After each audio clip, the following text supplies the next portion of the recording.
하나님 말씀 보겠습니다. 사무엘하 11장 1절부터입니다.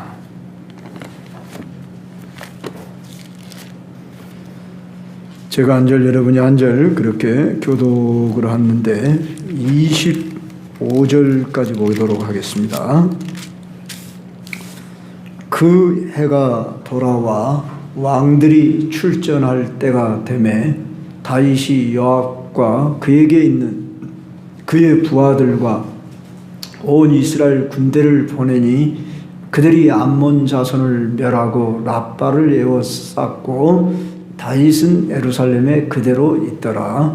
저녁때 다윗이 그의 침상에서 일어나 왕으로 설에서 거느리다가 그곳에서 보니 하느님이 목욕을 하는데 심히 아름다워 보이니라.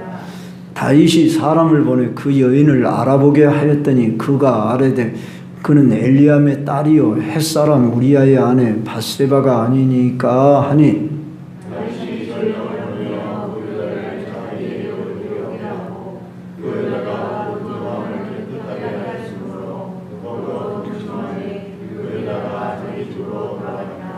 그 여인이 임신하매 사람을 보내 다윗에게 말하여 이르되 내가 임신하였나이다 하니라.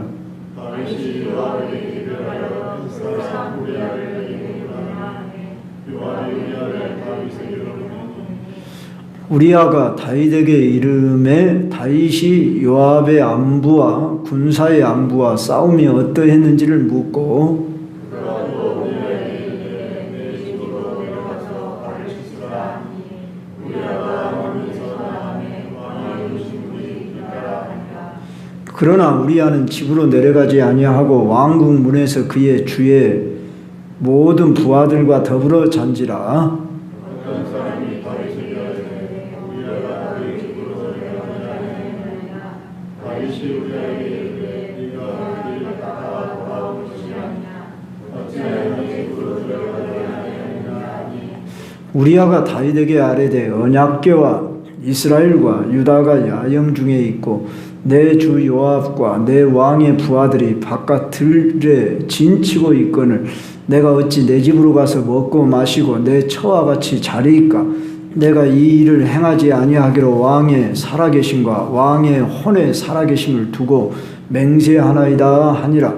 다윗이 그들에게 이르되 오늘도 여기 있으라. 이는 내가 너를 보내리라. 우리아가 그날에 예루살렘에 머무르리라.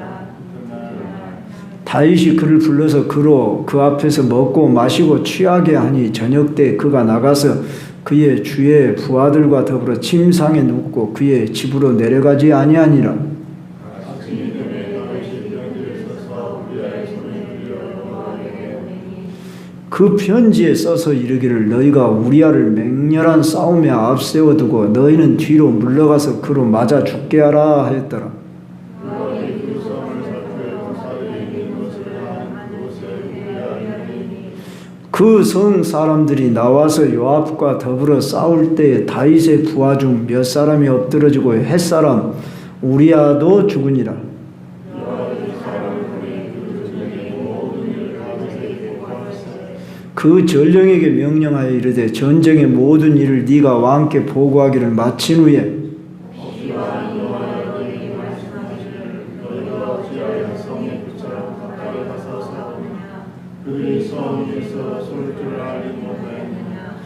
여룹 베셋의 아들 아비멜렉을 쳐 죽인 자가 누구냐? 여인 하나가 성에서 맷돌 윗짝을 그 위에 던지며 그가 데베스에서 죽지 아니하였느냐? 어찌하여 성에 가까이 갔더냐 하시거든 네가 말하기를 왕의 종 햇사람 우리아도 죽었나이다 하라.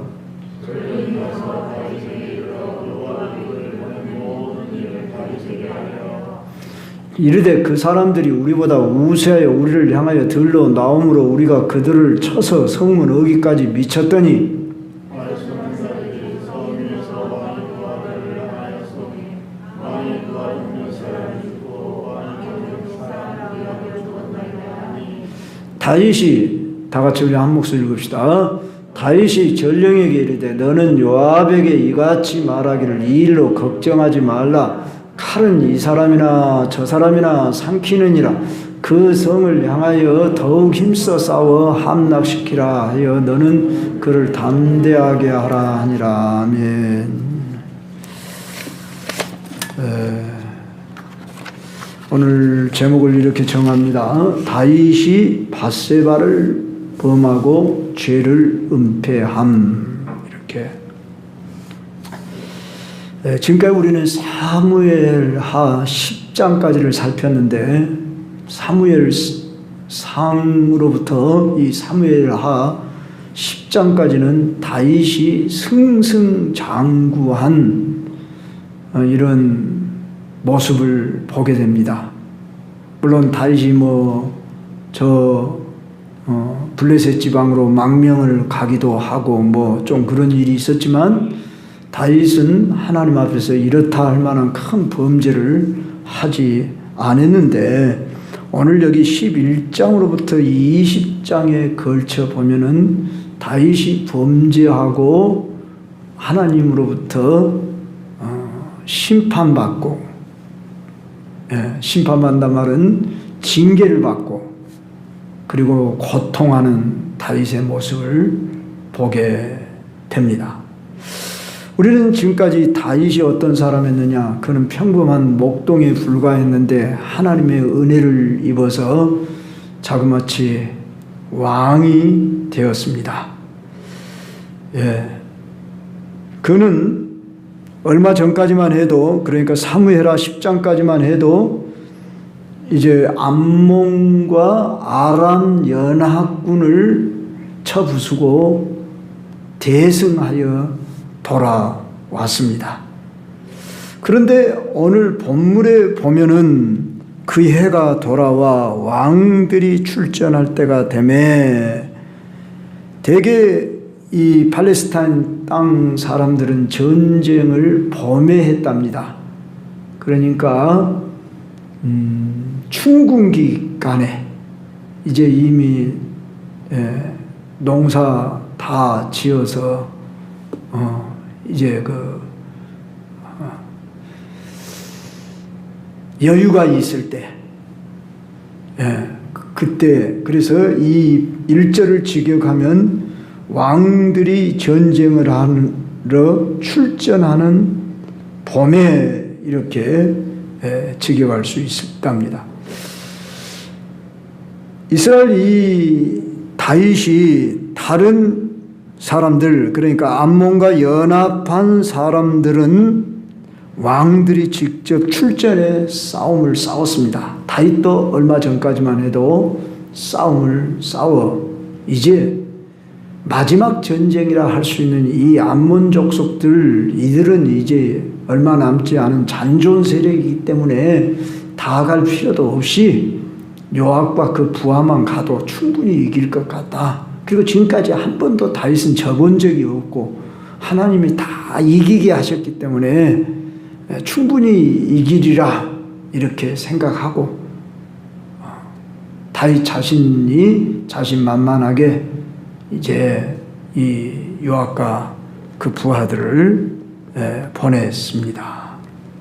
자, 그리고 자기는 어떤 태도를 취하는가를 우리가 2절부터 이렇게 살펴보면은 그는 다 전쟁터에 갔는데 낮잠을 자고 나서 저녁 때 선선을쯤이 되니까 그의 침상이 일어나 왕궁 옥상에서 거닐었다 그랬습니다. 그래서 옥상에 올라간 것이 잘못은 아니죠. 옥상에 올라가서 이렇게 한가하게 돌아다니는 중에 그 왕궁 안에 웬 여인이 발가벗고 목욕을 하는 모습을 보게 됩니다. 그런데 오늘 성경에 보니까 심히 아름다워 보이는지라 그랬습니다. 다윗이 이때 나이가 몇이나 됐을까요? 다윗이 30세 왕이 되어서 저 헤브론에서 7년 반 예루살렘으로 왔을 때니까 그의 중년 나이 한 40 초반이나 40이나 됐을까 아마 그러지 않을까 제 생각으로 볼 때 정확한 나이는 모르겠습니다만 그 정도 된 나이입니다. 자, 다윗이 보기에도 심히 아름다웠다. 다윗은 이미 아내가 여럿 있습니다. 그리고 왕으로서 자신이 얼마든지 이렇게 자신이 뭐 거기에 욕심을 안 내도 되는데 그가 보는 눈에 아름다워 보였더라.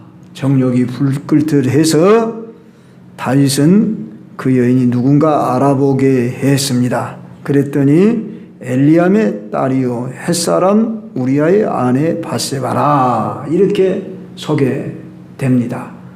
여기 엘리암이라고 하는 사람은 상당한 그 지위에 있었던 집안이 그래도 왕궁에서 살만한 그런 집안의 가정이었던 것 같습니다.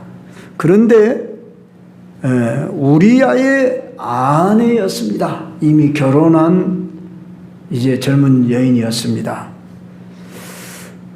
자, 이렇게 알려주면은 그는 남의 아내구나 하고 자기가 거기서 멈췄어야 할 텐데 데리고 와라. 그리고 이제 그 여자가 부정함을 깨끗하게 하였으므로 올경이 지나고 난 후에 아마 이렇게 정결한 그런 차원에서 목욕을 하고 있었던 것 같습니다. 그런데 동침을 했더라. 자, 이런 이야기를 우리가 보면서 다윗이 누군가? 하나님이 내 마음에 합한 사람이라 이렇게 일컬으며 참 다윗을 하나님이 골리앗만 물리친 게 아니라 저 블레셋 장수 그 어떤 사람들도 이스라엘 전체를 다 이기게 하고 이렇게 이제 마지막 전쟁이나 다름없는 이 암몬 자손들 쳐부수는 일은 자기가 전쟁에 참석을 하지 않았더라 하는 것입니다. 여기서 우리가 다윗이 범한 죄가 간음죄인 이 죄만 지은 게 아니라 우리가 지금까지 읽어본 바 이 내용에 의하면은 이 죄를 그가 짓고 나서 얼마 있지 않아서 우리아가 임신을 했다고 또 알리는 겁니다. 그래서 이게 소문이 나면 안 되겠구나 싶어서 이제 이걸 은폐시키려고 우리아를 전쟁터에서 특별 휴가 보내 집으로 가게 해라. 그렇게 해서 집으로 보내려고 했는데 우리아는 충신이었습니다. 요압 장군과 부하들이 지금 전쟁터에 싸우고 있는데 내가 어찌 편히 내 집에 가서 내 아내와 잠을 잘 수 있겠습니까? 그러고 그 왕궁 문지기들과 함께 거기서 자고 들어가지 않았습니다. 이렇게 소문이 들려옵니다. 즉 다윗은 자기 죄를 은폐해서 이제 바로 우리아의 자식인 것처럼 꾸며대려고 하는 목적으로 우리아를 바세바에게로 들어가라 이렇게 꾸몄다는 것을 우리는 분명히 알 수 있죠. 그런데 일이 성취되지 않으니까 또다시 다윗은 이 우리아를 불러서 술 대접을 하면서 또 들어가라고 했지만 우리아는 내게는 절대 그런 일이 있을 수 없습니다. 그러고 또 들어가지 않았다는 거예요. 자, 이만큼 했으면 그가 깨달아야 할 텐데 다윗은 또 어떻게 했습니까? 요압 장군에게 시켜서 그것도 우리아의 손에 편지를 들려서 자기를 전쟁터의 최선봉에 서게 해서 우리 여기 성경을 보니까 죽게 해라 그랬습니다. 그래가지고 요압 장군에게 제일로 이 우리아를 선봉에 서게 하고 성 가까이 가게 하고 저들이 다가오면은 다른 사람들은 빠져버려라 그 자리에서. 그래서 의도적으로 죽도록 간접살인이죠. 모사한 거죠.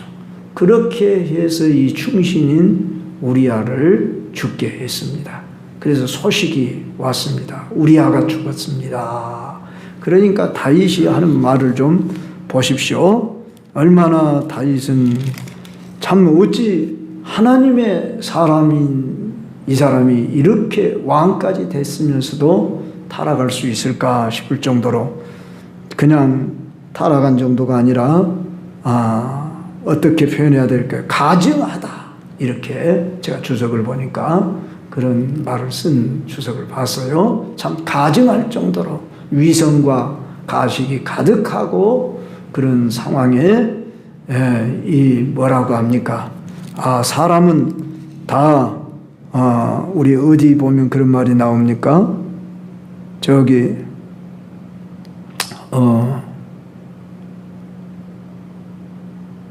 25절 다윗이, 우리 한번 같이 읽읍시다. 시작. 다윗이 전령에게 이르되 너는 요압에게 이같이 말하기를 이 일로 걱정하지 말라. 칼은 이 사람이나 저 사람이나 삼키느니라. 그 성을 향하여 더욱 힘써 싸워 함락시키라 하여 너는 그를 담대하게 하라 하니라. 자, 요압의 그 부하들과 이 우리아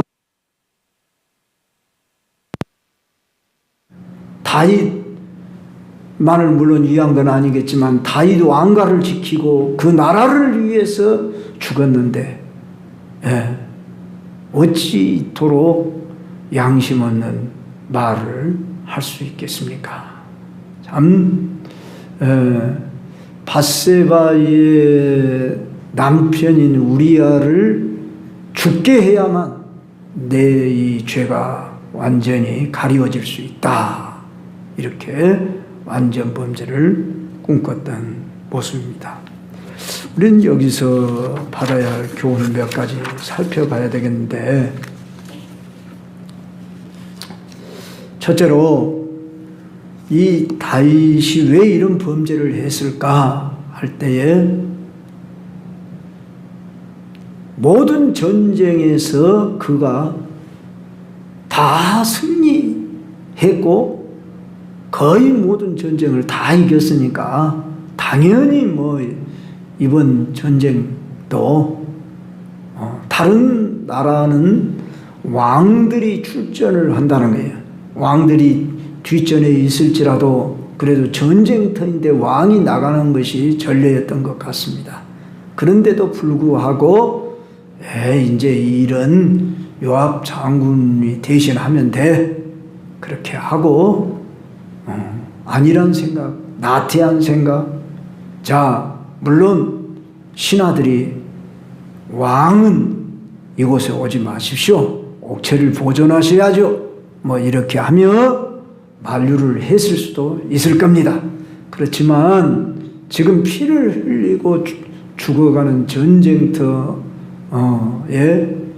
그가 함께하지 않았을 뿐만 아니라 함께하지 않은 상황에서 낮잠을 자고 일어나 그는 한가롭게 이렇게 옥상을 거닐다가 안 봐야 할 것을 봤어요. 물론 보여지니까 봤겠지만, 보여진다고 그래서 그가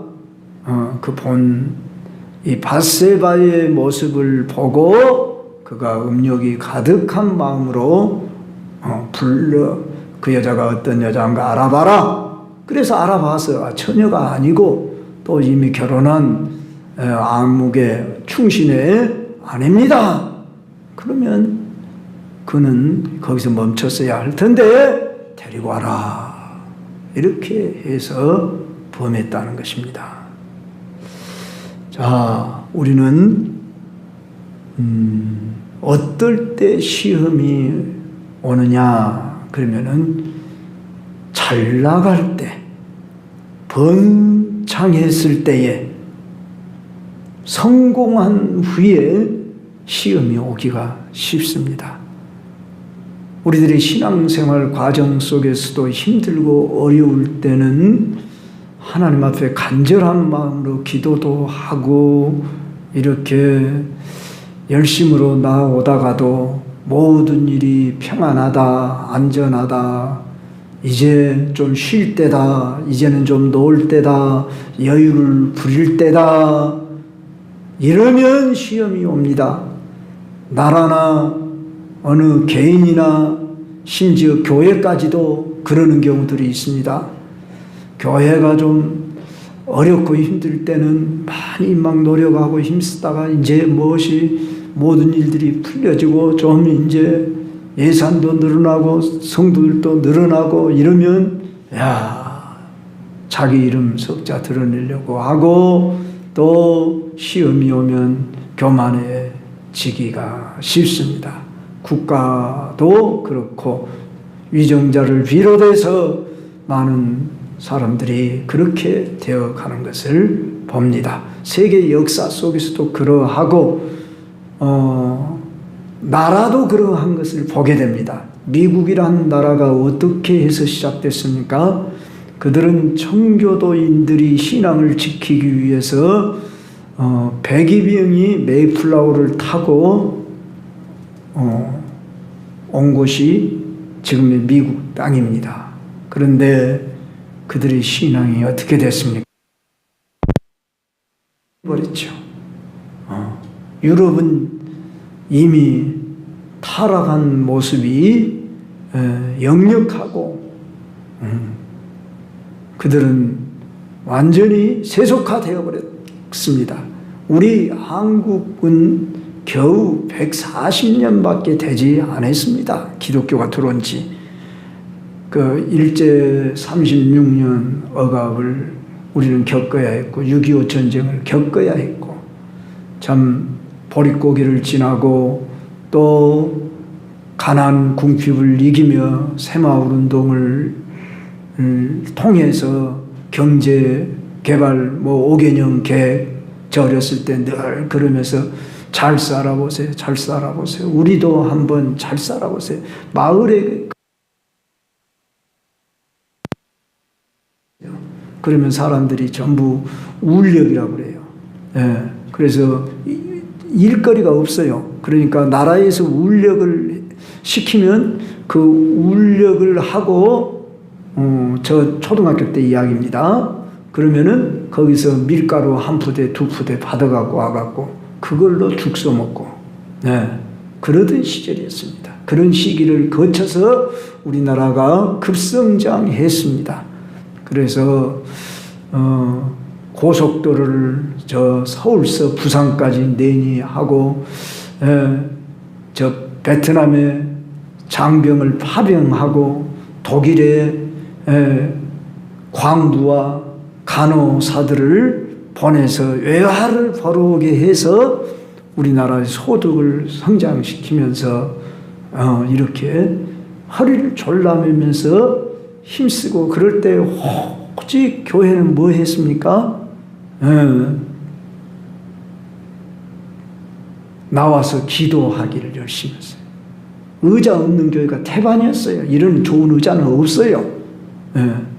나무 그냥 의자 이런 뒤에 이런 지금 내자 방석이라는 것은 찾아볼 수도 없죠. 딱딱한 나무 의자만 있어도 감사하죠. 그저 마룻바닥에다 이렇게 방석 하나 깔고 이렇게 좋은 온풍기가 어디 있어요? 저 고등학교 때만 해도 톱밥 난로 썼고요. 그러면서 이렇게 그럴 때는 모여서 기도하고 그랬습니다.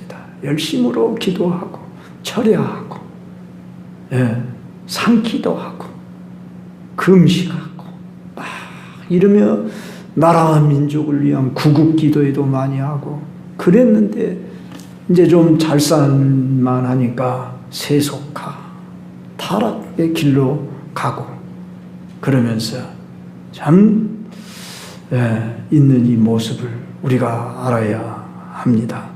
바로 다윗이 그런 상황입니다. 지금 잘 나가고 모든 것이 다 이기고 자기를 대적할 만한 사람도 없고, 절대 권력은 절대 부패한다는 말이 있듯이 그는 한마디로 통제를 누구로부터 받지를 않았습니다. 그러나 그 위에 하나님이 불꽃 같은 눈으로 지켜본다는 것을 누구보다도 잘 알고 있는 다윗이지 않습니까? 사울 왕이 어떻게 몰라겠는가? 그걸 잘 아는 다윗임에도 불구하고 그는 이제 여인을 탐하는 것으로만 끝난 게 아니고 더 나아가 어떻게 해버렸어요? 충신을 죽이는 데까지 나아가 버렸습니다. 여기서 우리가 알아야 할 것은 작은 죄가 들어왔을 때 회개하고 돌이키면 그래도 나았을 텐데 그는 그걸 감추려고 해서 감추어지지도 않는데 어떻게 됐습니까? 더 큰 죄를 짓게 되고 그 결과 그는 하나님으로부터 큰 징계를 받는 것을 우리가 앞으로 보게 될 것입니다. 오늘 우리는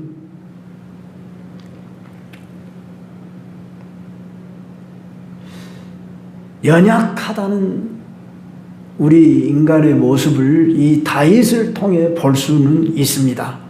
다윗같이 참 하나님을 사랑하고 다윗처럼 충성된 사람이 어디 있겠냐 싶지만 다윗에게 있어서 치명적인 죄는 음란이라고 하는 죄로부터 왔는데 그는 그걸로 끝난 게 아니라 그 죄를 가리려고 함으로 인해서 이제 하나님의 진노를 사며 충신 우리아를 죽이는 이런 데까지 나아갔습니다.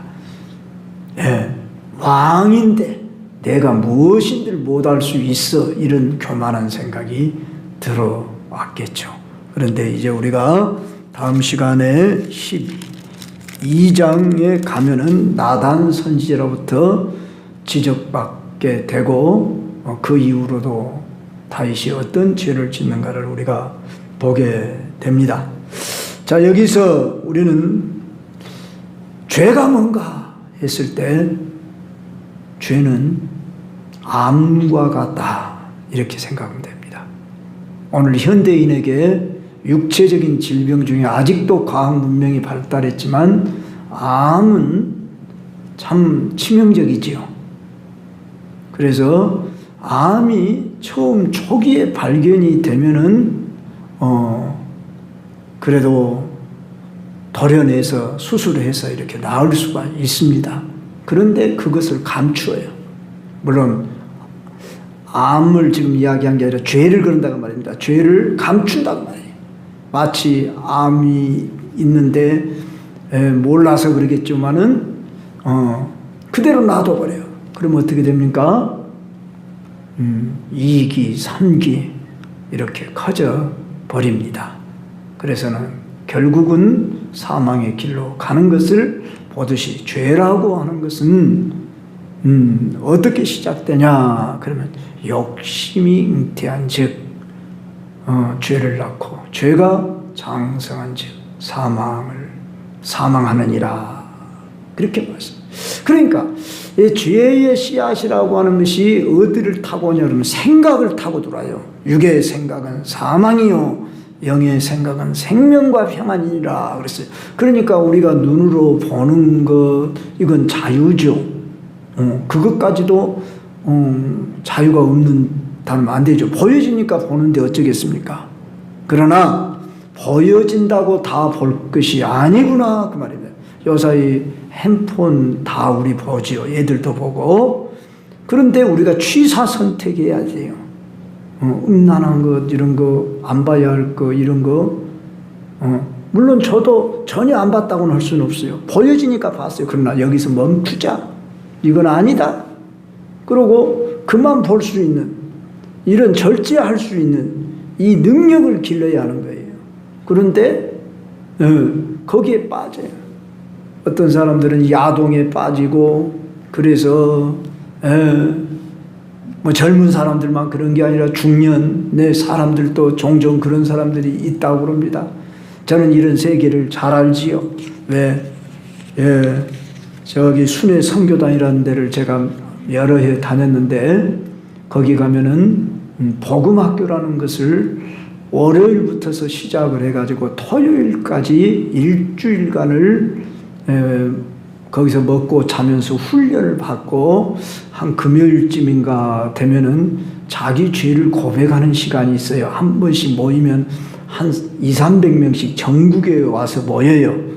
그러면 팀을 뭐 2팀, 3팀 이렇게 나눠가지고 그날 밤에 한 10시나 붙어서 시작을 해가지고 새벽 한 2시 되도록까지 이렇게 자기 죄를 까발리는 시간이 아니라 죄를 토설하고 새로운 나의 결단을 고백하는 것을 이렇게 다 써가지고 한 사람 한 사람씩 나와서 고백을 하려니까 새벽 1시나 2시까지 한 사람도 예의가 없어요.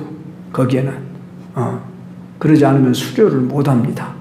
그렇게 해서 수료를 하게 되면 그건 한 번밖에 갈 수밖에 없어요. 수료를 하면 그 다음부터는 성김이라 해서 이제 또 가게 됩니다. 그래서 저도 성김으로도 몇 차례 가보기도 하고 이러면서 그 훈련에 참석해서 이렇게 죄의 실상이 드러나는 모습을 고백을 다 들어봤기 때문에 뭐 너나 나나 할 것 없이 참 죄된 나 곧 죄 하면서 참 그렇게 고백하지 않고는 안 되는, 살려고 누가 뭐 강요해서가 아닙니다. 자기가 살려고 나는 이런 죄를 졌습니다. 저런 죄를 졌습니다. 그런데 나는 죽었습니다. 이제 나는 예수와 함께 죽고 나는 부활한 자로 새롭게 되었었습니다. 그러면서 나는 앞으로 이렇게 사는 사람이 되겠습니다. 물론 뭐 그것을 누가 기억할 사람이 있겠습니까? 뭐 녹음해 놓는 것도 아니고 거기서 한번 자기를 고백하면서 그렇다고 한번 씻어내는 정도가 아니라 하나님 앞에서, 사람들 앞에서 자기의 죄를 고백하며 이렇게 고백한 죄들을 고백하는, 그러면 같이 우리들이 통해 자복하며 기도를 해주는 그런 시간이 생각납니다. 그래서 그 각종 죄악들의 목록들을 고백하는 것을 내가 다 들어본 바기 때문에 뭐 내가 어떤 목사냐, 뭐 전도사냐, 선교사냐를 불문하고 너나 나나 할 것 없이 죄된 모습이 나타나는 걸 보면은 참으로 과간이 아닌, 뭐 그 모습이 다른 사람이 아닌 나에게도 있고 상대방에도 있는, 자, 우리가 인간의 실존이 어떤 존재냐를 오늘 성경은 적나라하게 밝혀놓고 있다, 그 말입니다. 여기 다윗은 어떤 사람입니까? 참으로 그는 하나님을 사랑하는 사람으로 어렸을 때부터 하프를 뜯으며 여호와는 나의 목자시니 그가 나를 푸른 초장에 누이시고 쉴만한 물가로 인도하신도다 하며 이렇게 노래할 만큼 누구보다도 용기 있고 믿음 뜨거운 사람, 충성스러운 사람이었지만 그에게도 시험이 오니까 넘어지더라, 그 말입니다. 그럼 왜 넘어졌습니까? 다시 말씀드리거니와 자만했기 때문입니다. 섰다고 하는 자는 넘어질까 조심하라, 그런 말씀이 있지요. 그렇기 때문에 이제 편안해, 안전해, 그리고 뭐든지 자기가 이제 왕의 권세 자리에 있기 때문에 무엇인지 할 수 있다고 했을 때 그는 참으로 부끄러운 정도가 아니라 가증스러울 정도로 이렇게 자기의 죄를 가리우기 위해서 계속해서 더욱 큰 죄로 나아갔더라 하는 것입니다. 그래서 다윗이 우리는 여기서 참 그가 우리아를 밧세바를 범하기 전에부터 그가 절제할 수 있다면 얼마나 좋았겠습니까마는 밧세바를 범하였다 할지라도 그가 회개하고 돌이켰다면 더 큰 죄로 빠지지 않았을 터인데 그는 밧세바의 남편 우리아를 죽이는 데까지 나아가는 참 비겁하고 가증스러운 이런 다윗의 모습을 보게 됩니다. 그래서 우리가 누구나 너나 나나 할 것 없이 미혹받을 수 있다. 이것을 여러분이 알아야 합니다. 그러지 나는 어떤 죄든지 이길 수 있어. 그러고 교만한 마음 품으면 안 되고 그러면 어떻게 하면 죄를 안 지을 수 있을까요? 그 자리를 떠야 합니다. 그 환경의 상황의 자리를 떠야 합니다. 그러지 못해서 내가 실수로 어떤 죄를 졌다 그러면 통해 자복하고 회개하고 돌이켜야 합니다. 그게 사는 길입니다. 방금 이야기했듯이 죄는 뭐와 같다고요? 암과 같다고요. 암이 내게서 시작이 됐다 할지라도 초기에 발견했을 때에 바로 그것을 해결해야 하는데 그냥 모르면 어떻게 되지요? 더 커질 수밖에 없죠. 그래서 죄를 짓게 되면 양심이 무디어져요. 그래서 양심이 무디어서 죄가 죄인 줄을 모르고 또 그 상황에 나름대로 재미가 있거든요. 즐거움이 있거든요. 거기에 쾌락이 따르지 않습니까? 그러나 쾌락은 잠시요. 그 결말은 쓸 뿐만 아니라 자기를 찌르고 비참한 결말로 전락하게 되는 것을 보게 됩니다. 그래서 작은 죄가 들어왔을 때 우리는 물리칠 수 있도록 그리고 최선의 방법은 그 환경과 상황을 벗어나도록 해야 한다 하는 것을 알아야 되겠습니다. 마지막으로 생각해 볼 것은 이 밧세바는 그러면 성경에 이렇다 저렇다 말이 없습니다. 밧세바에게 잘못했다 어쨌다 이런 말이 없어요. 하나님이. 그러나 우리는 밧세바의 행동을 봐야 합니다. 일본의 빙점으로 유명한 여류 소설가 미우라 아야코 한 번쯤 들어봤죠? 그 소설가가 기독교인입니다. 그런데 이 밧세바의 행동을 두고 이렇게 말했습니다. 같은 여자의 입장에서 보았을 때 아마 밧세바의 이런 행동은 의도적인 것 같다. 오후 밝은 대낮에 발가벗고 목욕을 하는 그것 자체가 문제죠. 물론 남정네들이 다 전쟁터에 나가고 없으니까 아무도 없겠지 그러고 했을는지 모릅니다. 그러지만은 왕궁 안에 어찌 남자들이 전혀 없었겠습니까? 여하간에 그는 자기의 그 행동을 참 의도적으로 했는지 안 했는지는 알 수 없어요. 그러나 그가 한 행동은 자기에게 자유가 있다고 마음대로 하면은 미혹을 받는다는 것입니다. 여성들이 옷을 입을 때에도 참 조심해서 옷을 입어야지요. 특히 여름날에 그러죠. 자기만 편하면 좋다고 요사이는 심지어 뭐 다 드러내고 죄송합니다 이런 표현 써서 브라자 끈을 차고 다니는 것 정도로 같이 이렇게 훤히 들여다 보이고 짧은 치마를 입고 이렇게 나다니는 이런 모습으로 인해서 유혹을 받게 하는 것은 이건 아주 우리 그리스도인으로서는 잘못된 태도다 하는 것입니다. 성경에 보면 모든 것이 가하나 다 유익한 것이 아니요 모든 것이 가하나 뭐라고 그랬어요? 다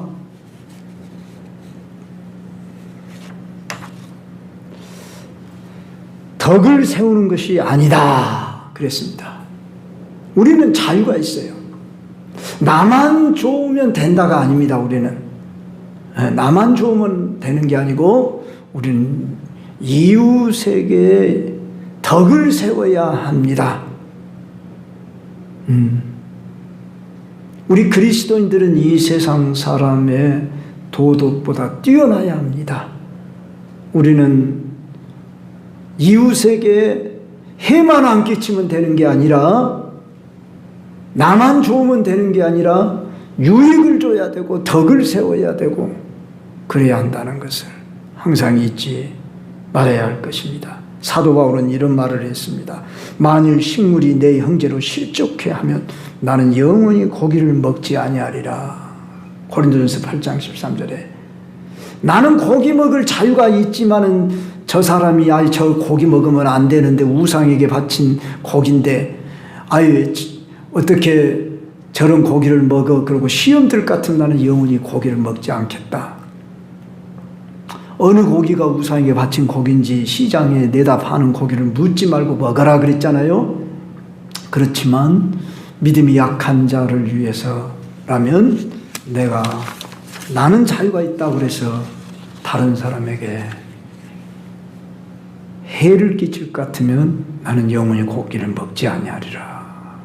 이렇게 말했다는 이 바울의 그 말씀을 기억해 보면서 나만 편안하면 되고 나만 자유를 누리면 되는 게 아니라 우리는 나의 자유를 이웃 형제를 위해서 절제할 필요도 얼마든지 있다. 이것을 우리는 깨달으며 항상 나는 덕을 세우고 유익을 이웃에게 끼치는 자로 선을 행하리라. 이런 마음을 품어야 할 것입니다. 결론으로 이제 다윗은 한때 하나님의 마음에 그렇게 들었던 사람이었지만은 그의 중년의 때에 이런 타락의 결과로 말미암아서 그의 인생의 후반기가 매우 어두운 장면으로 고난의 연속으로 계속 되어지는 것을 우리가 앞으로 살피게 될 것입니다.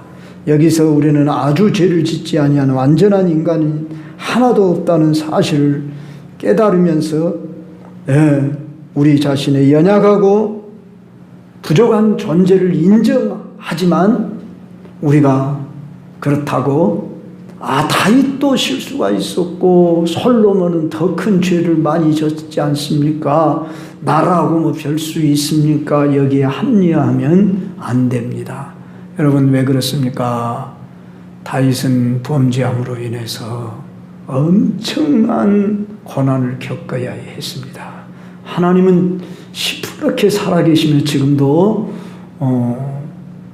역사하고 계십니다. 그렇기 때문에 우리는 성경의 인물을 보면서 우리들이 교훈을 받고 이러한 죄에 빠지지 않도록 우리 자신을 복종시켜야 합니다. 그래서 성령 받은 이후의 사람들, 베드로를 비롯해서 바울을 비롯해서 요한을 비롯해서 이런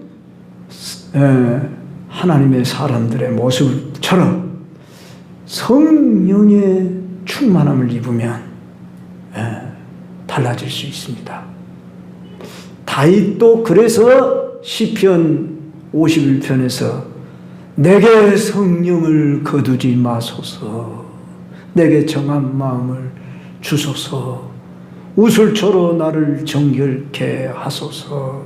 시편 51편에서 얼마나 통회하며 회개했던가를 봐야 됩니다. 오늘 우리가 죄를 무서워해야 합니다. 미워해야 합니다.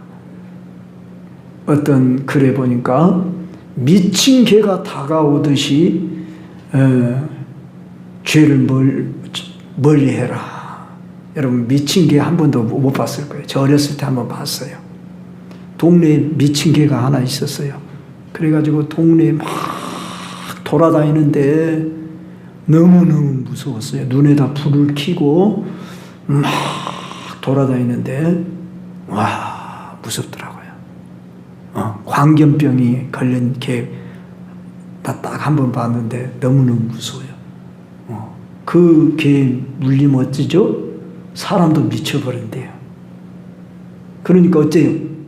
피해야죠.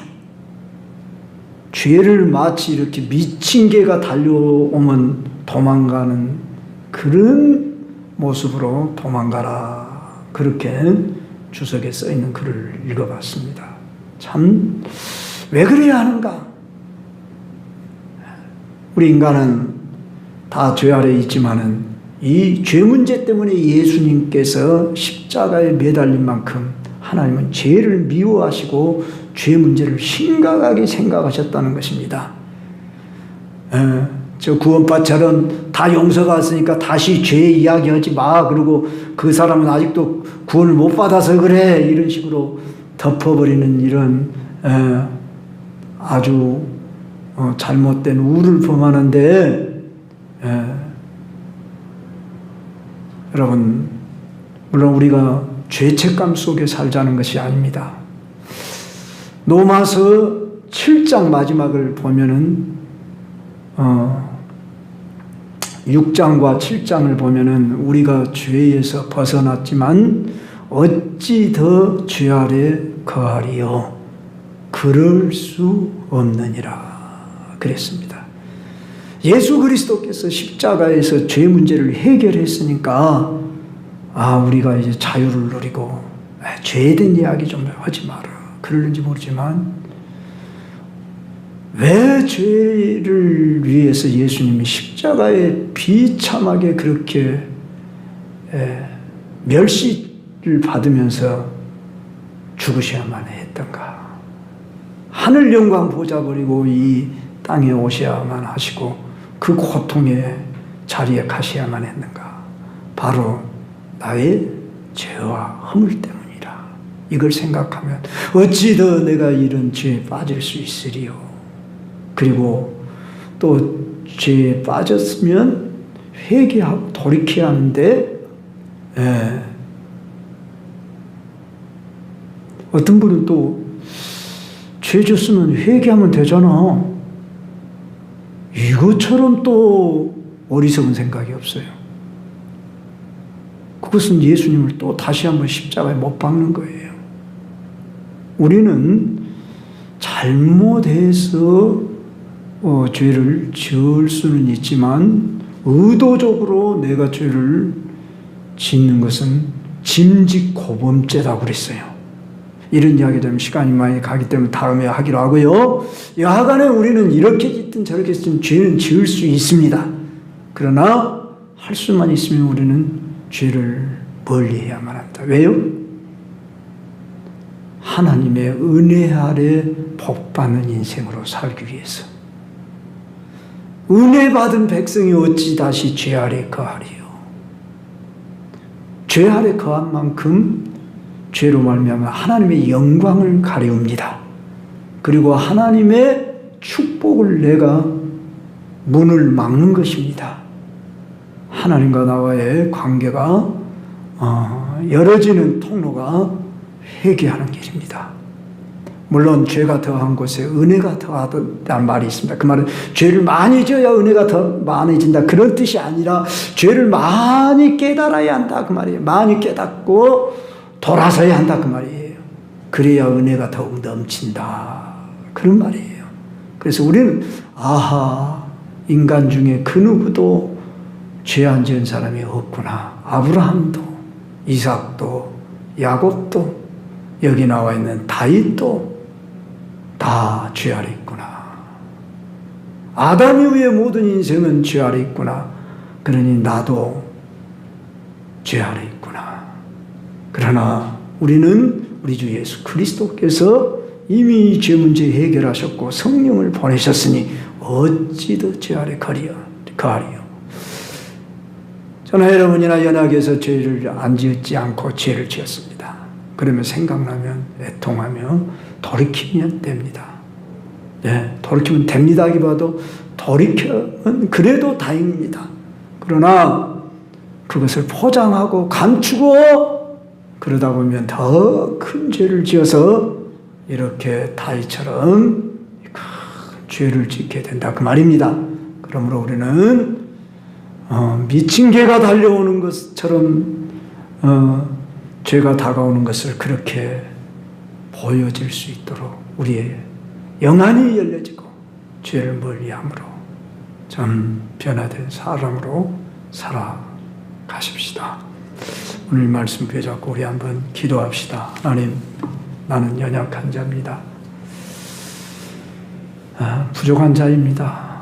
때로는 어리석은 자입니다.